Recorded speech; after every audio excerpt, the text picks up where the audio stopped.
And we are live. Hi, everyone. Hello. Hi, Antoinette.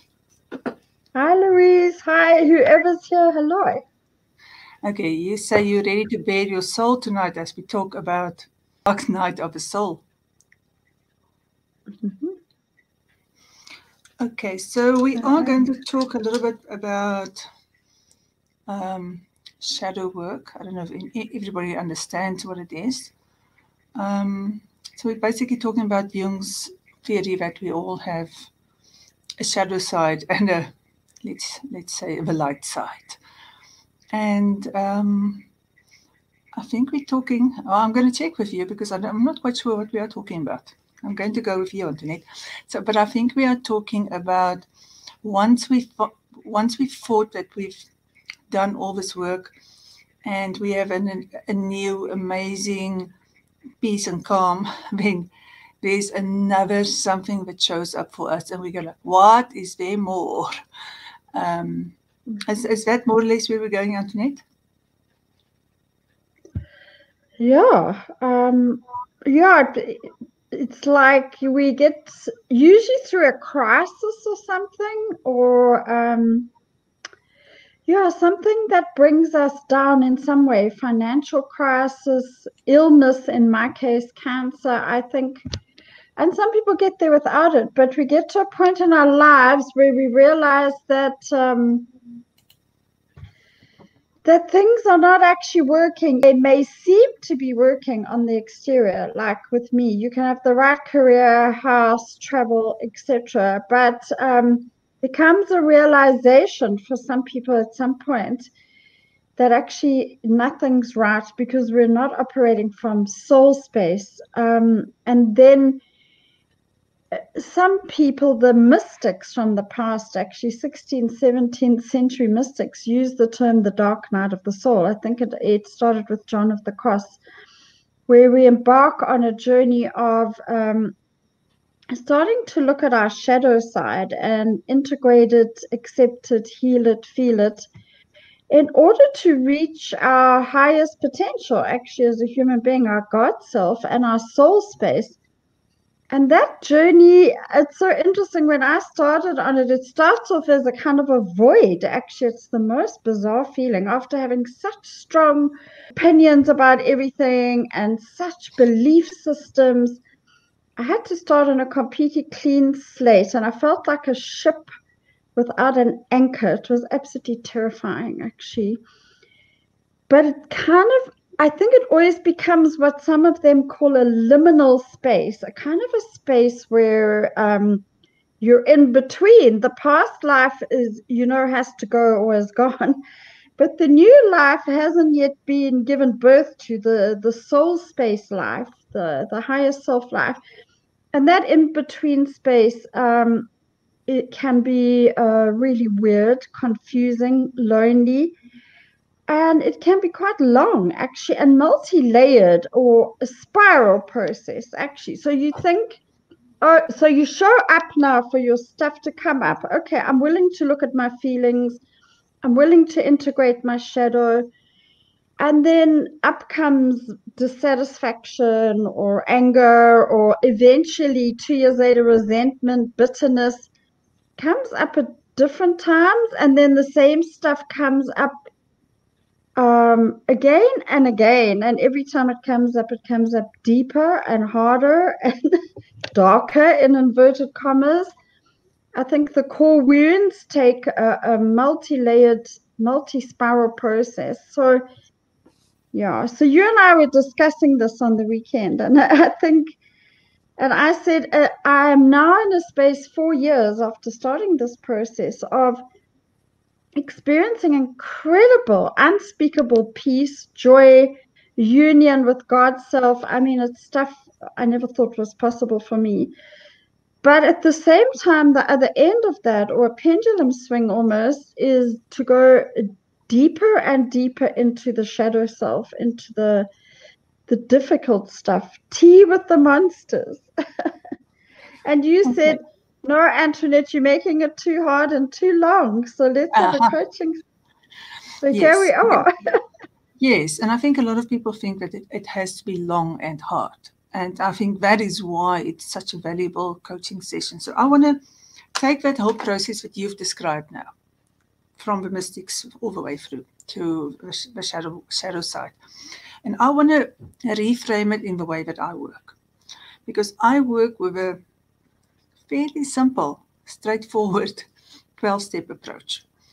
And I became willing to do it because I was roadkill. I was addicted to my husband and my relationship. And I wasn't helpless and hopeless because nothing worked, nothing. And I believed so fully that it's my job to fix it. And then eventually I realized for myself, I can't do this anymore. And so I was windswept and I was standing around with my eyes wide open, not quite knowing what to do next, because my entire world was rocked by finally giving in to the fact that I can't fix this. I have to let it go because it's damaging me so much.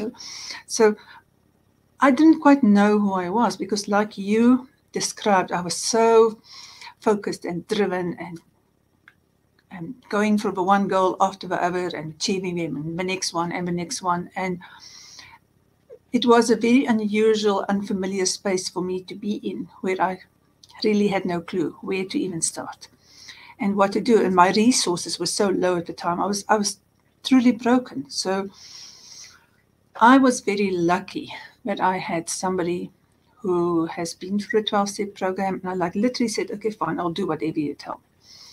So I was extremely lucky that my hard head became soft. And so basically how it works is this. We are born perfect, absolutely perfect. There is nothing wrong with anybody who is born.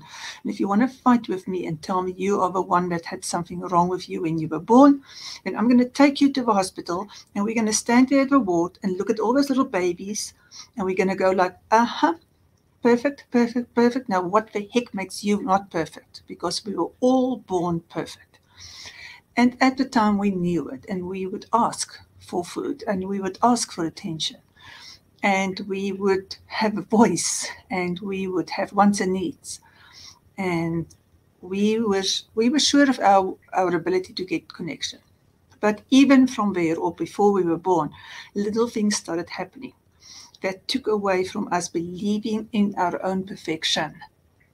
Right there. Right there. That's where the problem is.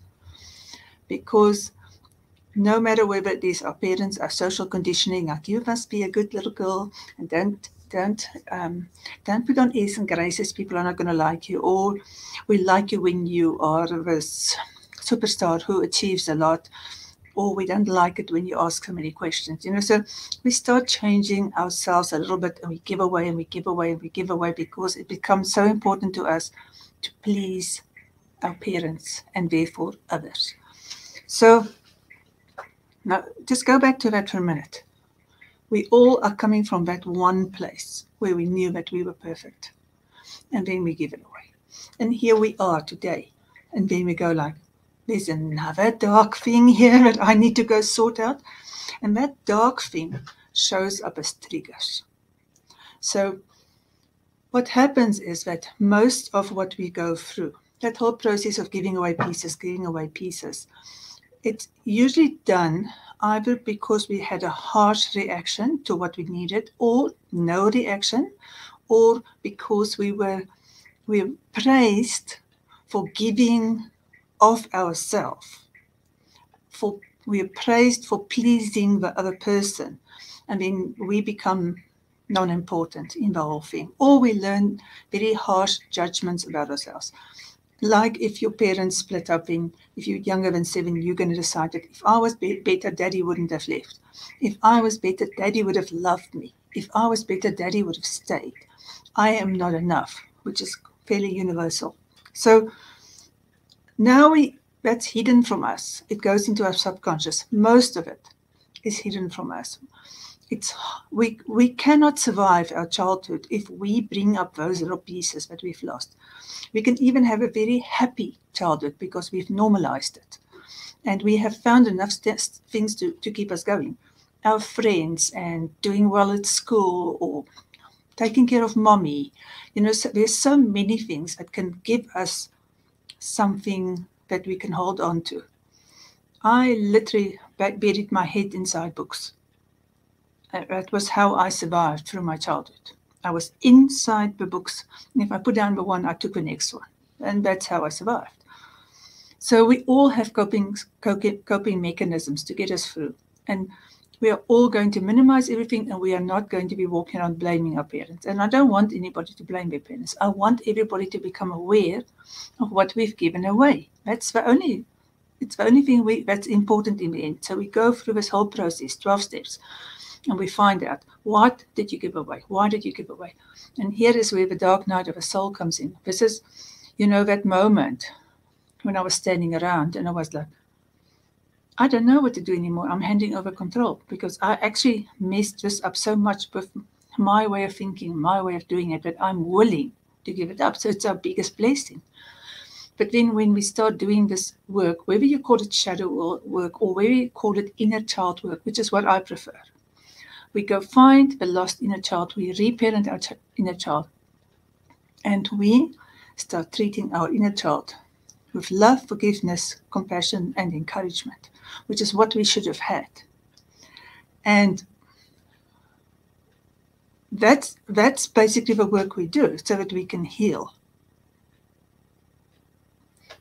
Okay, so we're on the journey there, right, Antoinette? So we want to heal, but it keeps on showing up for you. So you want to tell us more about that? Well, I think it's a multi-layered process, actually. I think that if it all came up at once, so yes, we socialized, conditioned, and also many of us experience trauma. And as you've taught me, it can be a small trauma as a child that can create some kind of discomfort in one. But many children have big traumas. They may be raped or neglected or abused, and so neuroscience has shown us, or child psychology, that by the age of 7 or 8 or 9, your personality is formed. A program is in place, the subconscious or the unconscious, some people call it. And that program runs the show, actually, the rest of our lives. And on a 10% level, which is the conscious, we can get things intellectually. We can read books, do workshops, follow spiritual teachers. I went all over the world, and for me, it was a nearly 20-year process. But actually, the more I did that, the worse I got, actually, because I knew what I knew, but I couldn't implement it. I couldn't change. And so it created a cognitive dissonance in me, like a battle.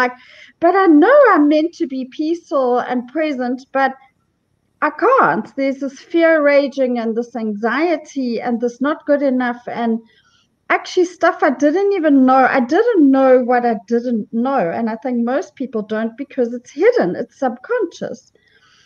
So when we don't know what we don't know, life presents for a person like me as externally okay. I looked successful. I was fine on the external level. But internally, I was constantly grinding with fear, low-level anxiety, sometimes high-level, just looking for meaning and purpose, never being enough. Life was never enough. And I didn't even know what was going on, actually, until I started the journey. Yeah. Yeah, you present one thing to the world in order to blend in. I had a deep social anxiety. I looked like I was fitting in. I had a persona that looked like it was functioning in the world. But I was so about who I let in. Okay, but so Antoinette, so now here we are today. And so what is still showing up for you? Well, I think so for me, I've been through a process over 4 years. This has been going on, where because of course, a lot of our emotions, our shadows, it's suppressed or repressed, because that is a coping mechanism when you've had a lot of trauma. So for me, for example, it took me a very long time to access bitterness, resentment, and even anger. I remember the first session I came to you, you said, I must write a letter of righteous anger to my mother. It took me quite a long time. I could do that, but it took me a long time to access the emotion of anger. And in the end, it turned to fury.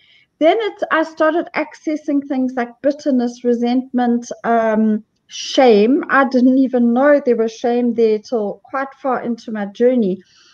Suppressed stuff came up at different times, okay?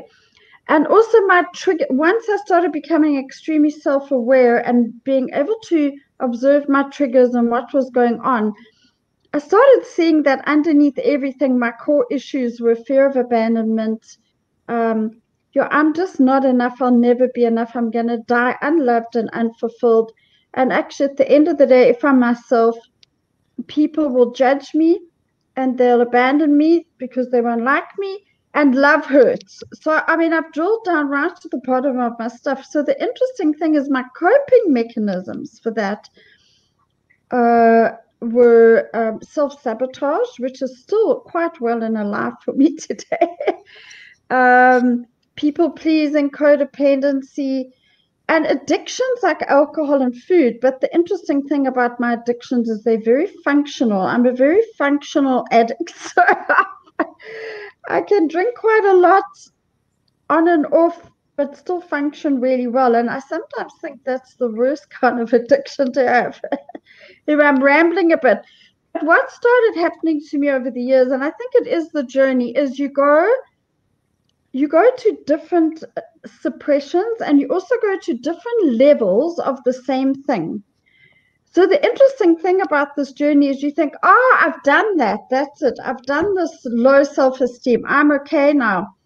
And boy, as soon as you think, okay, you're okay, that's when it goes down to another level. And it's like so I think there's a main dark night of the soul. And I think there's other ones after that, because it's a long-term process. It doesn't happen fast. And you think it does happen fast. So I'm open for coaching. No, I want to just reframe it. So what's the latest, the very last one that you can remember that revealed itself to you?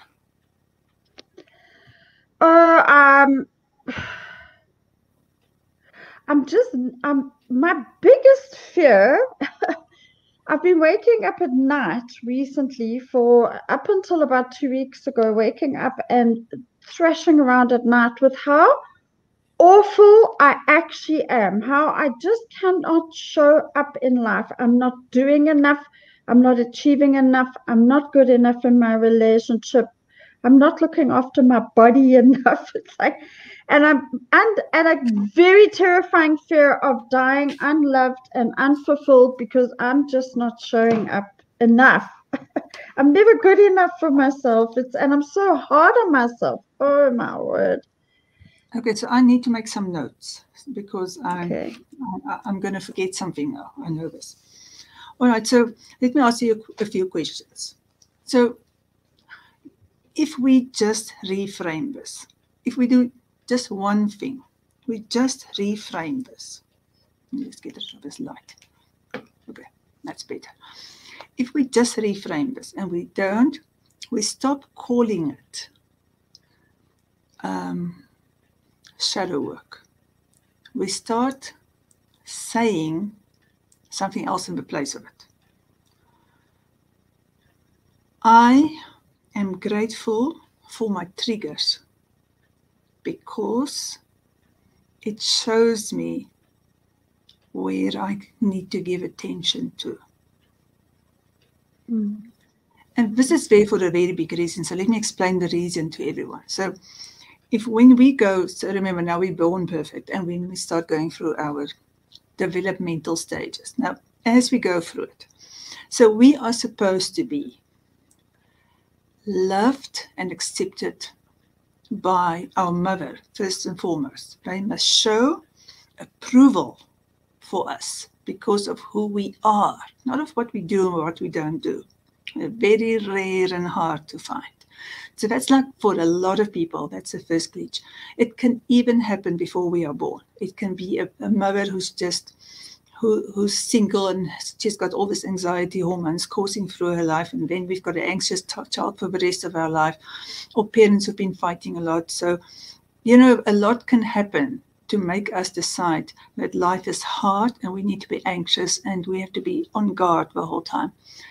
But so the first developmental stage, then we have to learn to, so first we have to bond, and the bonding with the mother especially is extremely important. If you have not bonded successfully with your mother, you are going to feel the lifelong effects of it unknowingly. You are going to be compromised, and you are going to be compromising yourself on so many levels because you do not believe that you are bondable or lovable, that you will be able to sustain that for long enough because you are just intrinsically acceptable. So that's a huge one. Now, then we have to bond with our father too, but then we also have to separate. So we have to start separating. And, so from about 4, we have to start separating. And this is where the mother goes like, go off, go, you'll be fine. It's fine if you fall. And so there is that encouragement there. And so let me just get Muffin off me. She'll be back now. So it's that whole process. So in order to be a successful 7-year-old, you have to be a successful 4-year-old. And to be a successful 4-year-old, you have to be a successful baby 2-year-old. So you get me. So from after 7, then we have to be a successful 7-year-old to be a successful 12-year-old. So, and who gets it? Life happens, and our parents are not perfect. And they can only do what they've been taught. So as you go through these stages, you are supposed to become more whole, but we don't.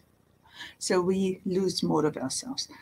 And then when we get to grown up, we walk around with all these ideas of how we're supposed to survive, but we don't know how to thrive. So that's important to remember, that we didn't have perfect upbringings, although we were born perfect. Strush, Nani, everyone, really. Everyone, you're not accepted. You're not the exception. So if you keep that logic in mind and you understand that you are going to be triggered into remembering your core wounds, then what you are experiencing is just another pointer towards something that you need to go neutralize. So I don't like negative connotations. I don't like calling it the dark side. I don't like calling it my shadow side. I mean, it's not that I don't agree with you. It's not that I don't understand. It is just, it puts too much on the self, which adds to the judgment that we are walking around from our imperfect childhood. So I don't like it. I want to say, I don't want to push it away. I don't want to judge it. I don't want to see it as something hard to go through. I want to see it as, how amazing that I found another piece that's going to let me be more peaceful every day. Let me go take that thing and look at it, and get help if I need to, but let me work with it because it's revealed itself to me. Not the dark night of a soul. And the dark night of a soul is for me much more finally. Something was so hard that I woke up from the subconscious mind running my life. I mean, it's the biggest blessing when we wake up. So how would it be, Antoinette? Instead of labeling it negatively, we welcome it into our life and we go like, I missed something. Thank you, lesson. Yeah, I think that's an incredibly amazing perspective, actually. Interesting. Yeah, I was speaking to her Tombra today or yesterday, and she said exactly the same thing, actually. So there's synchrodestiny for you. It's like, Hi, Tombra. Yeah, I'm sure her Tombra's here tonight, and she's like, well, Antoinette, those sites, when they come up and that stuff, I welcome it because it's the place in which my healing lies and where I can help other people and where I grow and where I get my insights. So that is, yeah, thank you. It's come twice in a day or two for me. I think it's a lot for me about my perspective but I don't think I'm the only human being because we've been so socialized and conditioned and mostly spiritualized to be so perfect, to be zen and to be peaceful and to be happy. And when I'm not reaching or attaining that, there's this part of myself still. So that's actually the only thing that's there going it is. on with That word, Antoinette. what? Reaching and attaining. Please have a oh fuck moment. Oh fuck. Sorry guys. We might get banned now. No, Oh no, I everybody got has. it. Reach. Everybody have to have. I'm going to be pushing you a little bit more. Everybody, hold on. This is not the end of it. Okay. Okay. So, I might cry, eh? no, but listen, just listen to your words. Our words are so powerful. I have to achieve. I have to be zen. I mean, first of all, if there's a have to in a sentence, there's going to be, I'm not going to use that word again. Coming after it, we're not going to shock people too much in one sentence. There's going to be bullshit coming from it. So I have to, plus whatever comes after it is just not healthy to look at anything. And it comes from that responsibility that's been put on the little one. You're on your own, sissy. You're on your own. You better take care of yourself. You have to fix this. I'm putting so much on you. You did so much wrong, and therefore you have to do so much right before I'm going to like you. You know? Stop it already. And in fact, I was my mother's mother. Never mind just having to look after myself. I had to look after her. So is that where this comes from? This have to. I have to do everything, and nobody can do anything for me. And when they do it, I don't trust them. I don't trust them because they're going to drop me. They're crazy in their heads for liking me. You know, they can't be right because I'm not likable. There's a lot of us who walk around. I mean, I had that one. A lot of us have had that thing that if somebody really likes us, we go like, what? They like us? Mm-hmm. And we even go one step further. Surely there's something wrong with them. If they like us, they want to help us. They're not seeing who I am inside. They're going to run away. And then we go to self-sabotage because that's our deep inner core if we haven't had somebody being there for us unconditionally. And our deep inner core wound is that one. That I have to start preparing for losing this one. And then we're half-assed in whatever is going on. And so that's the reason behind self-sabotage. We would rather sabotage ourselves than losing somebody because they are leaving. And we have this deep fear that they are going to leave anyways. Okay. Deep breath.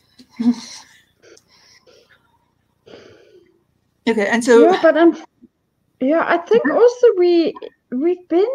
I bought into a spirituality, and I'm not blaming it. It was my choice that I don't know set me up for this failure actually. But it started obviously in that childhood thing, and then I bought into this whole thing that I bought into the fact that I should be perfect and zen and all of that. And of course, that was an easy role for me to fit into. I guess that's what you're saying. okay, so we talk a lot about spiritual bypassing, which is, okay, let's go to yoga and meditate a lot and just be nice to everybody. The more we are nice to everybody, the more we'll get it back, which is true. People pleasing can take you a long way, and avoiding conflict can take you a long way. And fixing other people will get you gratitude. But in the end, it's not going to work because you are going to be empty and depleted, and you're not going to be getting what you are needing. And your job is to take care of you also, not just the whole world. First, it's nobody else's job. So, yes, we can do all those things that gets us approval and we're fitting in and all of that stuff. But it is not what we need in order to thrive as a human being. So if we are buying into that positive psychology, nothing wrong with it. If we're buying into the Zen state and, sit with a Zen garden, ring the bells, do all the stuff, nothing against it. I mean, I love meditation, and so there's nothing against it. But there's a big difference. That perfect peace,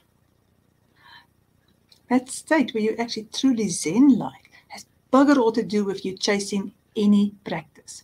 Yes, meditation and yoga and all of those things will help you still your mind, which will get you there. It's only one thing that gets you there.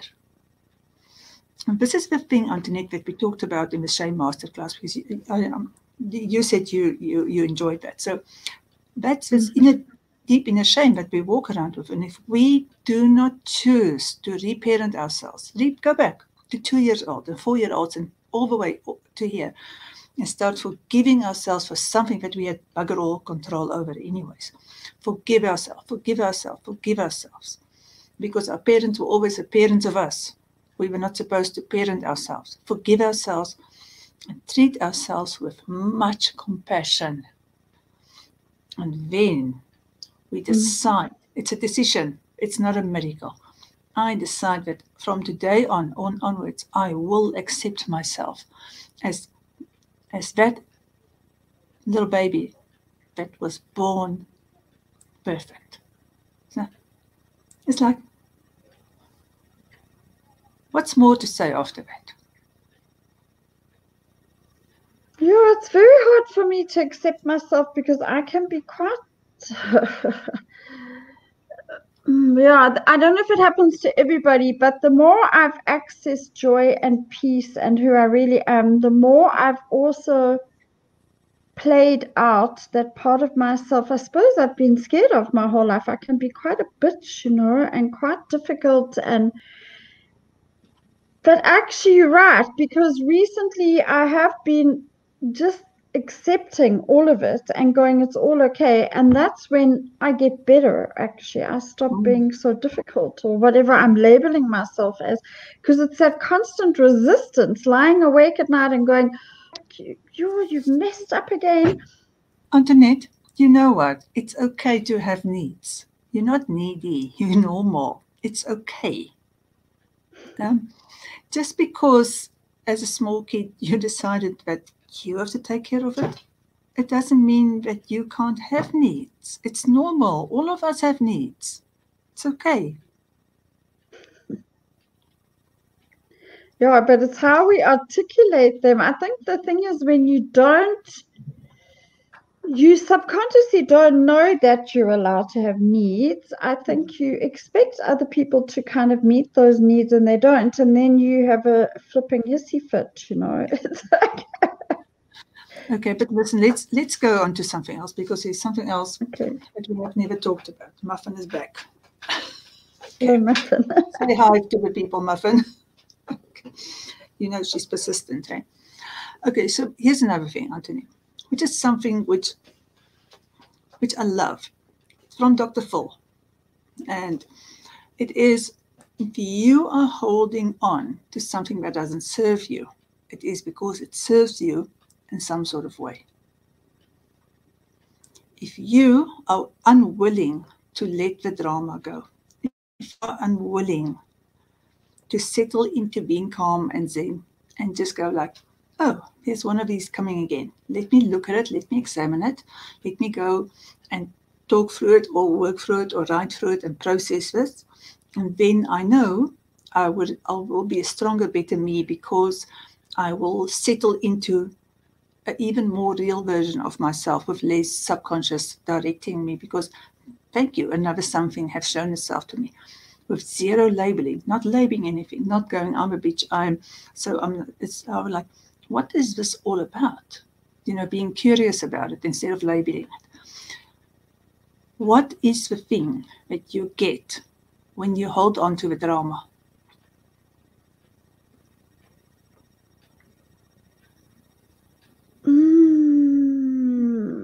I want to ask everybody this, because we all do it. We all hold on to something, even if it doesn't serve us. And that's a huge big clue for us. Now, let me give a few examples. If you are a people pleaser and you are completely depleted and you are walking on like, my friends are all abusing me, they never there for me. I sit and listen to them for hours and hours and hours. Now, on a cognitive level, that This is not working for you anymore. And here you find yourself again on another Friday night, and you're like, okay, oh, shame. And no, you shouldn't have. And you are sitting there all entrenched in their problems again, and you've just been moaning about how your friends are using you. Why? Hello? You get self-worth out of it. So we often do things for self-worth because we don't like ourselves, and then we just keep on going.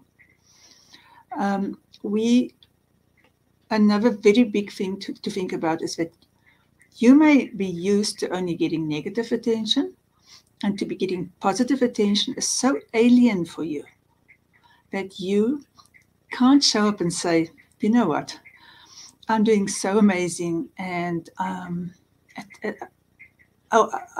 just want to share this with the world. It may be a place that feels so alien that it's hard to slip into it. And we may be so used to negative attention that we would rather go back to it because it feels familiar. So those are two of the things that people can think about. You can think about it too. Hey? Yeah, it seems to be a nature of the human condition, not just mine, to carry on doing the same old thing even when it's not working. It's fascinating, actually. Yeah, and especially once we understand this is not working anymore and we go back to it again. And it's like codependence is a drug. Let me see. Who's here? We've got comments. Okay, people, give us a few more hearts. There's not enough for them. You know we like the hearts, eh? Need them tonight. Come on. Yep. Oh, hi, Esther. Nice to see you. I haven't seen you for a while. Yeah, shame. Hello, Esther. It is such a deep inner shame. I think I know some of where my shame comes from. Do you know what caused you to feel you're not enough? Okay, who are you talking to? Yes, I do. Yeah, because we both felt we were not enough. Both of us. Yeah, both of us. Yeah. Mine was because my mother didn't bond with me. And nothing yours. I mean, my mom didn't try to abort me, and it wasn't her fault. You know, she was young and pregnant and not married. But I think that's when mine started. But you know, Louise, I wanted to just say hello, Esther. No, your name is coming up now. Thank you. On Louise's thing, your name comes up, but on mine it doesn't. But we'll sort it out. What was I going to say now? I just lost it. Sorry, carry on. I've lost it. Not being good enough. You lost it. Yeah, I don't know why I just lost it. Let me read the next one. You can think. Even recently, my 90-year-old dad made remarks to me, accusing me I'm not good enough, as he has done many times during my life. However, after a couple of days, I realized it did not really touch my core anymore. That's amazing. That's lovely, Esther. I'm not believing it anymore, and I can still love him now, shrug my shoulders, and do draw a line where I must. Yeah, I love it. You can. It can stop triggering you. It's all to do with awareness. This is all awareness making. Okay. Put a photo of myself of about 3 years old. Yes, that's what we do. We go and find a photo of that little one. Oh, that's lovely. That's lovely, Esther. Yeah. Okay, that's better. Thank you all for those hearts there. I like that. Yeah. Are you too, Esther? Wow, Esther. Getting positive attention is scary. That's interesting. It gives you something to lose. You're right, it is scary. I think that's when I get that feeling of like, oh my word, they're going to find out like me anymore. Antoinette, how often do you post? I'm so peaceful today. I'm so at ease. Just compare that with the dis-ease posts. No, I don't post that. And in fact, I was wondering why I don't post that, because I often have, I've come such a long way in my life for over 4 years, and I don't know why. Why do you think I don't want to tell people I feel good? Because they won't feel good. Because you're used to negative attention. It feels that's where you get valued for. This is where you feel. This is an uncomfortable place, but it is what you know. Wow. And is that why I create a bit of chaos in my life? Because that creates negativity. Oh my word, We jeez. promised you life coaching, people. Come on. It's for real, this, eh? Yeah, Are this you is having for another real. one about info moments? I know what I was going to say earlier on. That shame masterclass, was it a masterclass you did? Every single human being needs to do that, because I had no idea, even after 4 years of this inner work. Well, I did know. Out of 10 things you listed, I had 8 of them. I've healed a lot of them. But what I didn't know until I did that was that shame was underlying all those things. There was a whole list of things so many human beings suffer from. And they don't realize that the underlying thing is shame. That was a very big revelation, and people need to know that, because I don't think shame's an easy emotion to access. Am I right? We squish it down right underneath everything else, and then all it does is it comes out in triggers.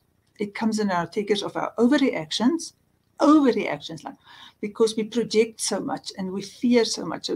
We fear being discovered. We fear being people seeing right through into this rotten core inside us, but we don't want to show anybody else. We know it's like, let me not get you too close, and if you do get too close, I start fearing that I'm going to lose you eventually. So the shame direct our withdrawal habits, our walls around us, but it keeps us from participating fully in relationships. I can't tell people who I was before, because if you look at me, when people say to me, Louise, it's so easy for you, oh bullshit. It's never been easy. It was so hard for me. I was so scared of people.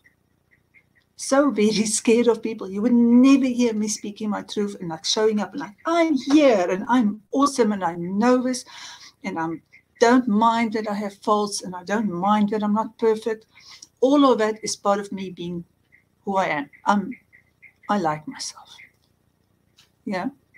I want that for everyone, where you can just go like, oh, okay, here I am, warts and all. It's all good.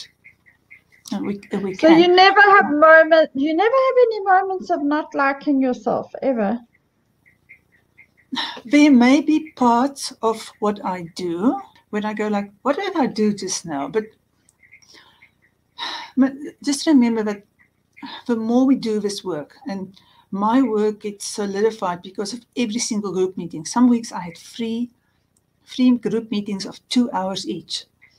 And every client that I help and all my work that I do on myself. So it gets solidified in you. It becomes a new normal. You start speaking differently. You show up. Here I am, confidently. I'm here. You don't hold back so much anymore. Everybody's human. We're going to be triggered. Like right now, all of us are in a mess. What the heck's going on in this world? Oh, no, I'm not going to say this anymore. From now on, we're going to talk about this wonderful, positive opportunity to reevaluate our lives, because I don't want to give negative energy to this bullshit going on in this world anymore. So I'm not going to do that because it depletes my energy, right? But we get sick. We have relationships problems. We had a car accident. Stuff happens, and then we are not at our best. And then we have to be extra careful, and we have to apologize a lot. But we become who we were always supposed to be before those little chippies went away. And it simply starts with us working on our awareness, getting the tools. And you always said, I agree with you, it's very hard to do this work by yourself. But if you do it with a structured program and you just settle into it, and you start, there's a few rules that you start following. You refuse to label yourself. You refuse to judge yourself. You start treating yourself with so much love and kindness. We are scared of doing that. We're like, I'm going to be a slacker. I'm not going to get up in the morning. No, it doesn't work like that. If you can't get up in the morning, stay in bed. Tomorrow you'll get up. But you don't become a slacker because you love yourself. When you love yourself, you have more energy and you have more to give to the world, not the other way around. That's your childhood conditioning, jumping in and telling you that you should be doing it. Settle into yourself. Decide to like yourself. Start treating yourself kindly. It's already there. When you find you go to the drama, ask yourself, why do you still need it? The answer is going to be what? Well, you don't need it. It's the subconscious running the show, you know. And I think some people take longer than others to. My word, how come I didn't know this? And as soon as you know something and you have self-awareness, that's when the healing can start. But when you're just operating on that program, that conditioning, that socialization, you honestly don't know what you don't know. And that's where professional help, I think, is very important. And then to keep on reflecting back things like you are now can accelerate the process hugely. Okay, now I'm going to ask our audience to help me here, okay? So I'm going to give you a challenge, and I want you to post something real and positive about where you are every single day. I'm not saying like be all sister sunshine when shit happens. But just focus on the lesson and getting through it, and then go post your sunshiny post, okay? No, a peaceful one, the core that's already there. That's the core that's already healing. And then I want to ask our audience this. When you notice Antoinette putting something peaceful and calm and zen up there about her day, I want you to go and give her 5 stars in the emojis, okay? Go find the stars. Give her 5 stars. You don't have to say anything. Who's with me here? Come, let me see. Okay, who's going to help me here? So we are going to do a week of positive training for you and reinforcement in the way of people recognizing a positive thing. How's that? That's a very practical little bit of homework. Instead of you being awarded for getting negative attention, we want you to get awarded for getting positive attention. Yeah, are you all in? Yes. Yes, thank you guys. Okay, we're on a team mission here. Okay, so let me say hi to Robin. Hi, Robin. Hi, Alex. Looks, she's on the team. Yes. See? You see Antoinette? And we have a challenge for you. I love it. Terrifying but necessary, but when you have help, Tracy, it's not so terrifying. We are always people who've gone there before you. That's the best way to do it. Robin, why am I not seeing any of your posts today?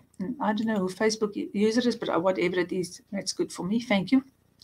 5 stars there. Excellent. And there's Robin again. Oh, now I'm seeing what Robin's posting. Yes. Thank you for coming, Robin. I think I missed somebody there. Pretty sure I missed somebody. Sometimes I only see them afterwards when we are done. Okay, so you know how much I love homework, and homework is always seemingly innocent, and then we go and do them, and something inside us change. It's very often something we don't want to do. So how do you feel about your homework for this week, Antoinette? You're going to do it? Oops, I'm trying to unmute myself. Yes, I have to do a positive post every day for 7 days. I choose to, not I have to. I choose to. No, I'm happy to do. Yeah, I'm happy to do that. It's interesting how I don't feel comfortable about showing people when I'm happy. It's funny, isn't it? It's like I feel bad. Like if I'm happy. Watch. Yes. Okay, guys, watch it. Okay. Now remember, I said to you. This is going to be life coaching, right? Are you ready? I don't lack courage. That's one thing I don't lack. No, you don't. No, I don't. But we want you to have courage, but we're still going to like you if you actually are calm and relax and zen. Okay, we will still like you, promise. Promise me. You better send me lots of hearts. No, we won't like you more of this drama. We'll still like you. I promise you. You'll get your 5 stars every time. Look like that. Look again. Like that. Yay! 5 stars. Okay.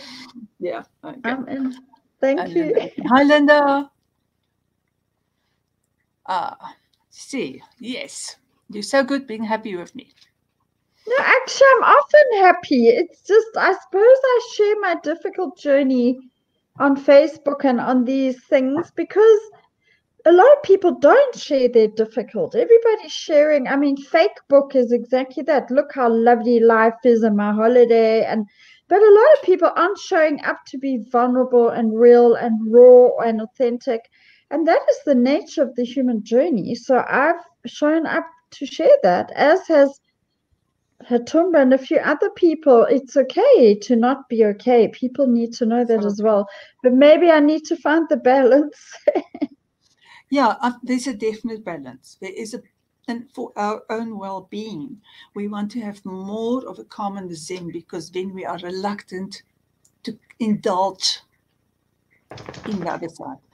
It's if we soak in it, we are indulging. If we just take the lesson, use it, neutralize the conditioned learning, instead of going, I'm so bad, I'm so bad. If we just reframe it and go, there's conditioned learning here, which is impacting on my life, let me go find it. So if we just reframe it and we sort of ease into it, hello, here's ease. Huh. What's wrong with having a bit of ease? It's just really hard if you have believed all of your life that you can't have ease. Yeah, Which I very good point. personally have such a big problem with, really. Anybody can give me online coaching, I'll show up for it, because I still struggle. Yes, yeah, we all have our different ways of, but I think as long as you're not making the point, and I know you're not, that we have to just be okay all the time, because we only access the joy and the unspeakable peace and the creativity and all of that through going into the difficult stuff. But the point you're making, which is a very big yes, is it's about how you frame that process. How do Yeah. you deal with it? So you can go into your monsters and the dark side, but don't bring out the whip like I do. Yes. And then for one thing to do is stop calling them your monsters and your dark side. You start calling them my lessons and my and and and what I have not neutralized as yet. That takes it from scary and it puts it into a manageable thing that immediately calms down the amygdala and all the cortisol overreactions, and we can ease into dealing with our new gift. And that's a whole different way of looking at it. Deal with it, make it part of our new reality, change our outlook, change our new behavior that goes with it. So, and it's so simplified. It's hard to do it in the beginning. You have to go through a process. You need to find your blind spots. But once you get there, we don't want people to drag on for 20 years, really. Really, really. Now, I've done 12 years of this work, and I would say the major amount of this work I've done in the first 2-3 years. It took me before I realized that I was lovable after all. Sure. And that was the last one. And then we sit with habits. Those habits will keep on coming up. But really, it doesn't have to go on forever. I do want people to know that the more you're dedicated to it and the more you immerse yourself in it, the more help you get and the more focused you are. Once you start applying these rules, don't label it. Love yourself, forgive yourself, have compassion for yourself, treat yourself differently. Decide, it's a decision. Then we can get there. Okay. And you once said on a live, something I do often tell myself now, you're a work in progress, Antoinette. We're all a work in progress. Work in progress, WIP. WIP. Balance, yeah, balance is still a big one for me. Yeah, it does. Oh.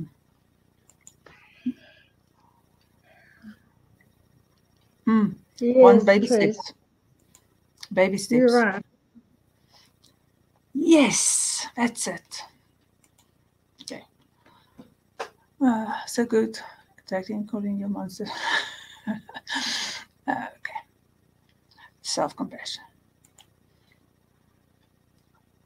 Yes, Yes, decide is my big word. Decide, decide, decide. It's not magic that happens. It's an absolute decision. It's more than a decision. It's a refusal to go. It's a refusal to go to the self-judgment, to the pushing away of who we are in our core.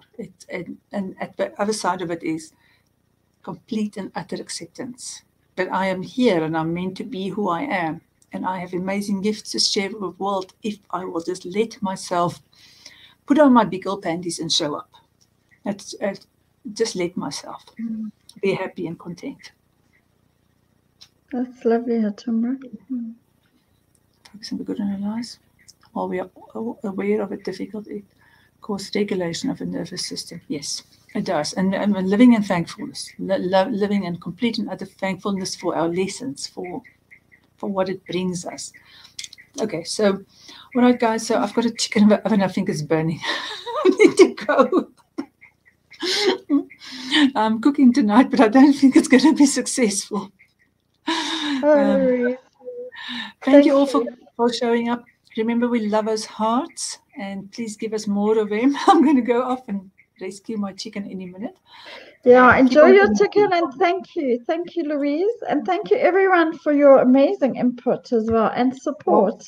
Well, just remember, we want everybody to still be there during the week. We want to be on point here. We want to be very aware and supportive. 5 stars. Yes, and we want to be your accountability partner. Yes, okay. Thank you. Good night. Okay, guys, thank you so much for coming. Love you lots, and we'll see you soon. Yes, bye.